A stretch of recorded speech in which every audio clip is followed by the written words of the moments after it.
you spoke there about adherence, and something that comes to mind here and can be a little bit of a segue into discussing some of these more recent trials. Often TRE is kind of put up head to head with calorie restriction, and we can go into whether that's a good idea or not. But I wonder, is there any data out there that speaks to adherence and looks at the differences between being able to stick to time restricted eating and lose weight versus tracking calories and losing weight that way? Well, some of the earliest studies on time-restricted eating, literally the participants were only told, just restrict your eating. Don't worry about counting calories. They weren't given any instructions to eat healthier, and they spontaneously lost weight. And in these studies, they were typically losing something like 1% to 4% of their body weight. So this is, a significant amount. And so we have a really good, pretty solid body of evidence that when you tell people to restrict their food intake, they tend to lose weight.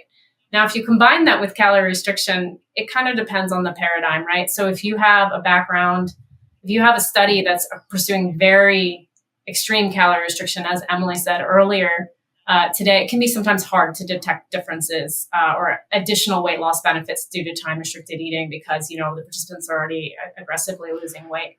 But most of the studies that have measured appetite or food intake have found that it helps people spontaneously eat less. I think there's probably a small benefit, but, there for time-restricted eating. And we're starting to see meta-analyses that are now pulling the data across large numbers of studies. And they're kind of estimating that the average effect is about 2% weight loss relative to the control group. So not necessarily a large effect. And that effect can get lost if you're having a very aggressive weight loss study where people are already losing like 10% of their body weight. Mm-hmm. So it's just harder sometimes to detect these differences in large studies.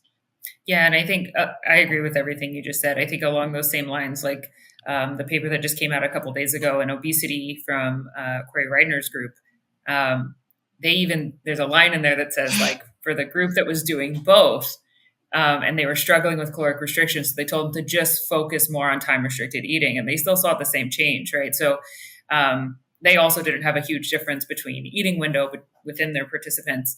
But I do think one of the ideas is that some people might be able to do caloric restriction, but if everyone could do caloric restriction and exercise all the time, this would kind of be probably we would never get to this point. But time restricted eating is an alternate way to potentially see large health benefits. And I don't think that weight is the only way that you get those benefits. And I don't even think it's the main outcome that I would look for as a benefit from time restricted eating. So with that in mind, this kind of idea that, or at least my assumption anyway, is that a number of people that are interested in time-restricted eating are interested in it because they either have tried counting calories and haven't been able to adhere to it, or just don't feel like that's the right approach for them. And thus for them, the comparison is really between doing nothing and doing TRE. I wonder how you feel about some of these more recent studies where the time-restricted eating group is being compared to calorie restriction, and often the time-restricted eating group is doing calorie restriction at the same time. I think they're interesting studies. I think it's nice to see that data. I think the only point where it gets concerning to me is when the media oversimplifies it to a point where it's a misleading message to say time-restricted eating has no benefits, because again, I don't think those studies really weren't aimed to answer the questions that we're really looking at. I don't think anyone ever really thought that, if you're on an extreme caloric restriction, which especially the NEJM paper, they were achieving 35% caloric restriction in the first 3 months and then 25% at a year. That is far more caloric restriction than we see in caloric restriction studies in the US. Like the calorie trials had 25% for a period and they were having 15%. And they still saw benefits and weight loss of caloric restriction. So they did a great job. They also had two staff monitoring people every single day. Corey Reidner's group also had classes that people are going to. I mean, it's a very intensive behavioral intervention program to get people to follow caloric restriction. You're still only, it's an intensive program. And if you do that and people are adherent, which both of these studies had pretty good adherence, then of course you're going to see weight loss with caloric restriction. And to not see a significant difference beyond that with time-restricted eating, I don't find surprising at all. And again, these participants are pretty young and healthy overall. And so you wouldn't see changes in other, in things like glucose regulation or blood pressure, which we do see in all of our other studies that with people that do have prediabetes or metabolic syndrome.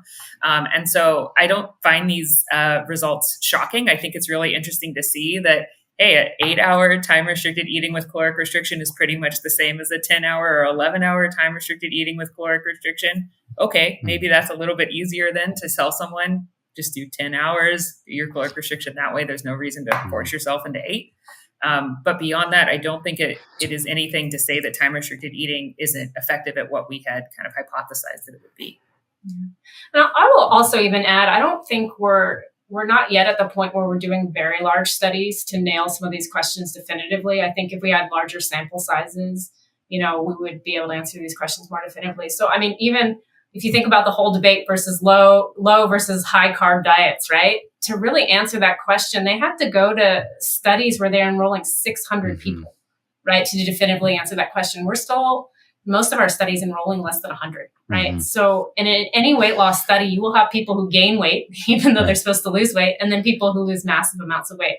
So with that kind of variability, it's much harder to see, smaller or moderate differences in weight loss. Hey friends, are you ready to take your fermented food game and gut health to the next level? Look no further than my digital guide, Plant-Based Ferments. Inside, you'll discover some of my favorite recipes, including my soy labneh and homemade kombucha. Visit theproof.com/ferments for more details. That's theproof.com/ferments. Okay, that's enough from me. Let's get back to the episode.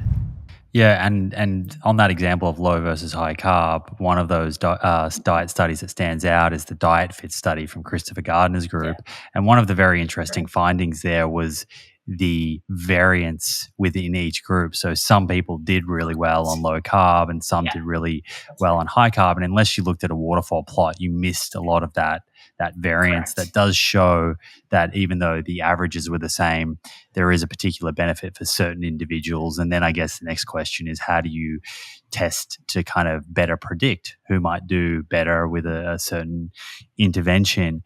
Emily, you mentioned these two trials, which I think we just spent a little bit more time on. And the studies that I'm speaking to here are the Corey Reinders one, which came out of University of Colorado. I think that was just published in the last week or so. And then the one out of China published in the New England Journal of Medicine, which is the one that sort of sparked the New York Times article. Both of these studies are relatively similar, I guess, in design. And these are the ones that I think might trip people up when they hear that time-restricted eating is not effective. And I know that you sort of spoke to some of the things in these papers, but I just want to spell things out a little bit more here. So what are the really important things to understand when it comes to, say, the differences in eating window between the intervention group and the control group in these studies, and also some of the kind of baseline, I guess, characteristics of the subjects that were included? Yeah. So I think one thing to note just from the baseline is none of these are time-restricted eating versus nothing. It's time-restricted eating with caloric restriction or caloric restriction alone.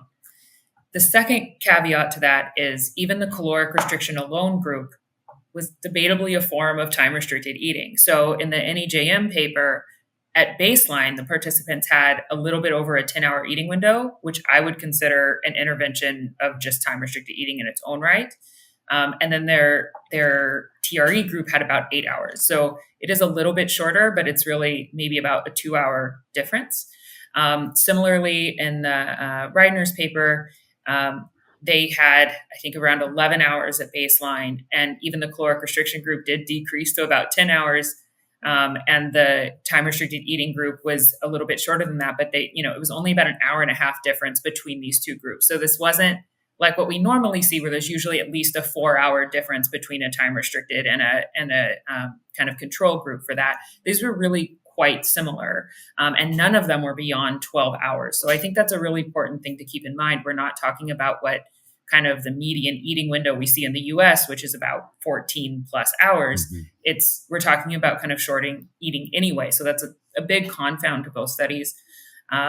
The other thing is with the Reidner's papers, as Courtney had mentioned, I think they were younger in general. And in both papers, the participants were already pretty healthy. They were overweight, but otherwise were pretty healthy. And so if you're looking for things like blood pressure changes or HbA1c, which is kind of an average blood glucose over the past 3 months, or fasting glucose, or even cholesterol, which fluctuates a lot based on diet, you're not going to see any really big changes in a group that has normal levels at baseline, and you just wouldn't expect to. There's not a lot of room to grow. Maybe this would be helpful for them. Maybe they'll do better 10 years from now if they stick to this, but we're not doing studies long enough to know that.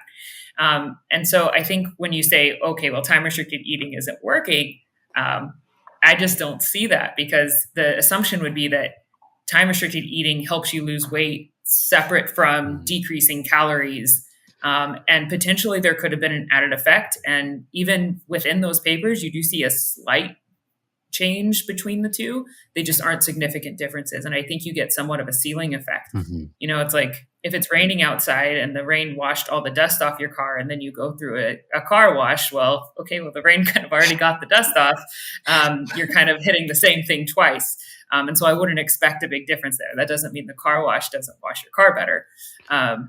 But you might not be able to see a difference there within these outcomes. Mm-hmm. And just building on that, the way I often think about it is I look at the weight of all evidence as well as the quality of the study, right? So generally what we find is the better the quality of the study, the more likely it is to find a benefit for time-restricted eating. About half of the studies find weight loss benefits. If you pool all that data, you get a statistically significant effect. And then the other thing, there's a little bit of a media effect here, right? So the two studies that recently came out with null results were published in JAMA Internal Medicine and the New England Journal of Medicine. Well, if you look at the top 6 largest studies on time-restricted eating, 4 out of 6 have found a positive benefit.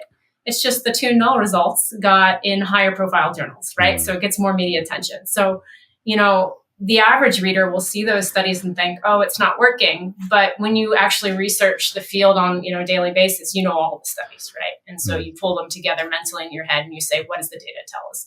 And if there weren't a genuine effect, on average, we expect only 5% of the studies to find an effect. So the fact that we see 50% of the studies find a benefit for weight loss, to me at least, suggests there's something there.